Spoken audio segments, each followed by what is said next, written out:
This little controversy raises serious questions about the public versus private lives of politicians. It's a big number. Here's another little gem about McGowan's pension scheme. It's not just me that reckons he's a muppet. It's his own party. Would you accept a lift down south in John Poynten's helicopter? I would accept a lift in a chopper flown by Hitler if it meant avoiding the traffic at Coburn Gateway. But I'm a scumbag journo, not the first law officer for Western Australia. John Quigley, our Attorney General, is under fire because he went to a party with veteran dealmaker, man about town, and die-bane handbag, John Poynten. The party was for lawyer Tim Hammond and it was back in December. The two Johns went there in Poynton's helicopter. Poynten's got a pilot's licence. He's had one for years. He's got his own helipad even at his place down in Yallingup. There's a few of them that go down south to the wine country together and they all apparently fly helicopters. And John flies a jet as well. He owns one with Nev Power, the former boss of Fortescue Metals Group. David Honey reckons Quigley should quit. Yeah, I read that. Go for it, Dave. 70 more Labor resignations and you'll control the House. Honey smells blood on this one because he's got a playbook to work from. Remember Bronwyn Bishop? She resigned as Speaker of the House in Canberra after she jumped in a chopper to go 80 kilometres from Melbourne to Geelong. The real problem for Quigley is the timing of his chopper ride. Poynton's been a star witness in the Royal Commission into the Crown Casino. The West has editorialised saying that the lift didn't pass the pub test. So we asked. Yeah, probably not. I don't think so. That sounds like a big conflict of interest. Whether it's right or wrong, I think it's just really poor judgment from him. No, absolutely not. That's totally inappropriate. Yup, they should have driven. Last time I saw Poynton park his car, it was a red Ferrari. It was all very Tom Selleck in Magnum PI. Now, if the two Johns had taken the Ferrari, they probably would have got to the party just as fast and nobody would have raised an eyebrow. This little controversy raises serious questions about the public versus private lives of politicians and what we can expect of them. Quigley and Poynten are very old friends. They'll do a lot for each other. So where does friendship end and business and politics begin? Well, McGowan's backing Quigley. McGowan's quoting the Ministerial Code of Conduct. That says gifts given in a genuinely personal capacity are barlees. The Premier reckons a chopper ride to Margs is okay. So what about a ride in John's jet to the Barossa or Napa? Those things might be given in a genuinely personal capacity also. Well, McGowan's under a bit of heat at the moment. He's having to answer questions in a budget estimate hearing because of his pension. Yeah, I wonder where that curveball came from. Guess how much McGowan would get on a pension if he quit right now? How much? $250,000 a year for life.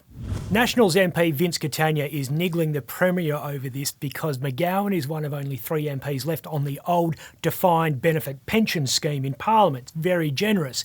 Gives you 70% of the average of your final 3 years' salaries. In the Premier's case, that salary is a bit over $350K a year.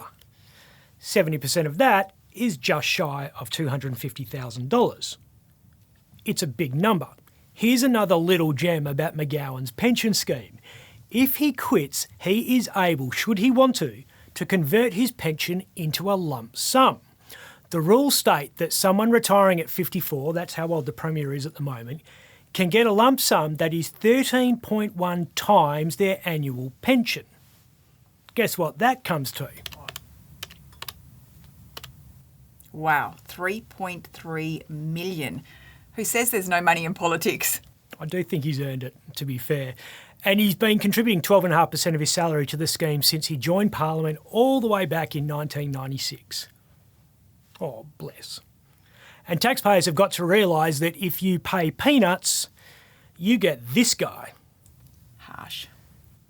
That's Ian Goodenough. If he looks familiar, it's more likely to be because of his resemblance to Penfold from Danger Mouse than his legislative prowess. Ian is about to be formally endorsed as the Liberal candidate in the blue ribbon Conservative seat of Moore. He's held the seat for the last 3 elections and this will be his 4th. The Liberals, desperate to prove they're not beholden to right-wing Christians, elect a Bible-bashing, gun-toting evangelical. It's not just me that reckons he's a muppet. It's his own party. They took his phone off him in the lead up to the last federal election because they were worried about what he was going to say to journalists. We're not playing shoot 'em ups and cowboys and Indians. Ian spends his days getting his Jesus on. He is a member of the Klan, and he is very active in the Global Heart Church. Right now, you could not pick a person the Liberal Party needs less of. But apparently the Prime Minister likes him. I think you might have got out of the wrong side of bed today. Name me one thing Ian Goodenough has done in Parliament that's made our lives better. So why does he keep getting endorsed? Because he does what he's told to do by people like Michaelia Cash and Nick Garan and Peter Collier.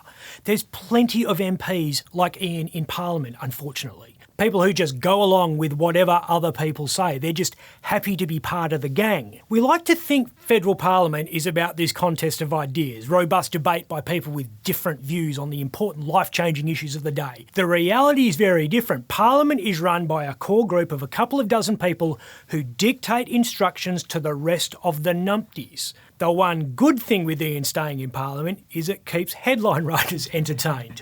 Maybe we can stop him at the border. Well, seems we aren't stopping as much as we could at the border. We sent 10,000 rapid antigen test kits to Eucla and Kununurra a couple of weeks ago, but we didn't ask that truckie who was positive to get tested because the rules say you don't need to if you had a negative result from 72 hours earlier.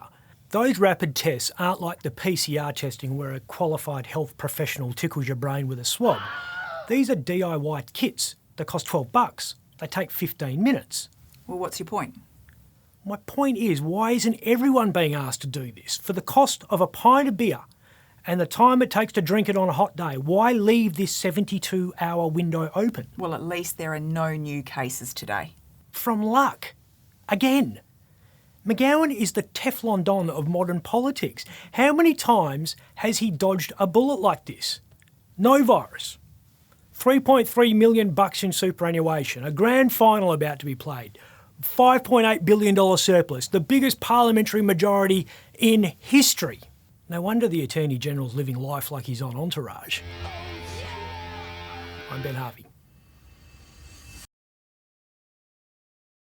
For more update, click the subscribe button below.